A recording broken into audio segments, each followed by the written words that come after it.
اليوم تم انعقاد لە یەکەم ساتی دەست بەکاربوونی وەک سەرۆک وەزیرانی عێراق مستەفا کازمی بەڵێنیدا عێراق بکاتە وڵاتێکی بەهێز و دەستور و یاساتیایدا بەرقەرار بێت. ئەمەش بەرپرسیارەتی زیاتری خستوتە سەرشانی سەرۆک وەزیران و پێدەچێت ئاستەنگی زۆری بۆ بێتە پێش. چاودێرانی سیاسی و ڕۆژنامەنووسان پێیان وایە ئەگەر کازمی یاسا جێبەجێ بکات و دەستور بکاتە بنەمای کارەکانی دەبێت لە ناوچەکانی دەرەوەی ئیدارەی هەرێمی کوردستانیش بە پێی دەستور مامەڵە بکات و بەغداد و هەرێم پێکەوە بە هاوبەشی ئیدارەی و ناوچانە بەڕێوە بەرن. بۆیە جێ ناکۆکەکان کە ناوچەیەکە بەڕاستی لە دەستورە بڕیاری لەسەر درراوە وی بەپی یاسا دەبێ مامەڵی لەسەرا بکرێت لە هەموو شوێنێکی دنیا هەر شوێنێک جێ ناکۆک بێ پێویستە ئیداری هەردوو لای ینی ئەو دوو لایی کە ناکۆکن بەیەکە ئەو شوێنە بەرن بەڕێوە.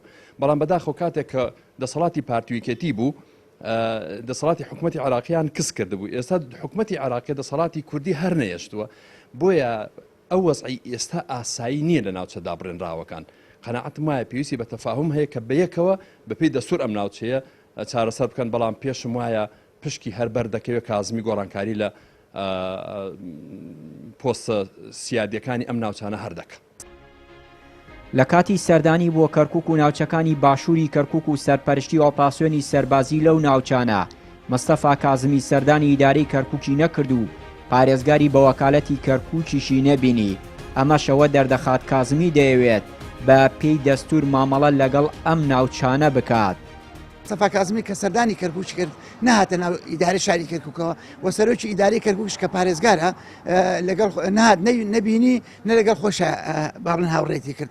ئەمە نمونەی ئەوەیە مستەفا کازمی چاک ئەزانێ کەرکووک جارێ جێناکۆکە کێشێ لەسەر یەکلا نەبووتەوە بۆیە نهات ینی ئەگەر بێت و باتایەتە ژوورە و لەگەڵ پارێزگار دامشێ ئەوە کەواتە ئەم شارە یەکلا بۆتەوە شارێکی عێراقی. بەڵام مستەفا کازمی سەلماندی ئەم شارە عێراقی نییە سەر بە کوردستانە یاننا جارێک جێناکۆکە و کێشی لەسەرە یەکلا نەبووتەوە. لەبەرەوە یەکلا نەبووتەوە من دڵنیام ئەگەر بێت و 100% مستەفا کازمی دەستور جێبەجێ بکات لە بەغدا و لە جێناکانش جێبەجێ کات و هەمووی ئەو شوێنانە هیچ وابین ئەم پیاواتەوە کێشەنەیە لە عێراق و ئیتر خەڵکی عێراق بە پێی دەستور بە پێی یاسا و بە ئارەمی بژین. سەرەڕای ئەوەی تا ئێستا هەرێم و بەغداد نەکەشتون با ڕێکەوتن لەسەر کێشەکانی نێوانیان ماوەی زیاتر لە 3 ساڵیشە کورد چاوەڕێی گۆڕانکاری دەکات لە سەنووری ناوچەکانی دەرەوەی ئیدارەی هەرێمی کوردستان.